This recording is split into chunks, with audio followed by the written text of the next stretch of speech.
അത്യന്തം ദാരുണമായ സംഭവമാണ് ഇന്നലെ ഉണ്ടായത്. ഇതുമായി ബന്ധപ്പെട്ട കാര്യങ്ങൾ വിശദമായി പരിശോധിക്കേണ്ടതുണ്ട് എന്നുള്ളതാണ് ഇപ്പോൾ വരുന്ന വാർത്തകളിൽ നിന്ന് വ്യക്തമാകുന്നത്. അതുമായി ബന്ധപ്പെട്ടുള്ള പരിശോധനകൾ ആരംഭിച്ചതുകൊണ്ട് ഇപ്പോൾ അതിൻ്റെ പ്രാരംഭഘട്ടത്തിൽ മറ്റൊരു അഭിപ്രായം പറയാറായിട്ടില്ല.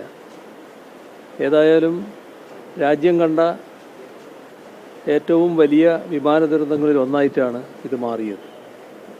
ഇത് എങ്ങനെ സംഭവിച്ചു എന്നത് കണ്ടെത്തി സുരക്ഷ ഒരുക്കുന്നതിനാവശ്യമായ എല്ലാ നടപടികളും സ്വീകരിക്കേണ്ടതായിട്ടുണ്ട്.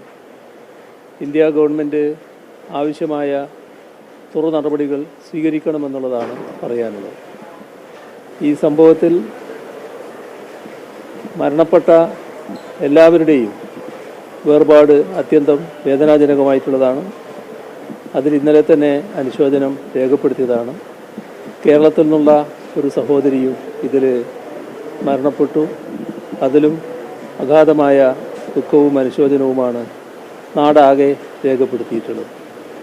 മറ്റു കാര്യങ്ങൾ പിന്നീട് സംസാരിക്കുന്നതായിരിക്കും.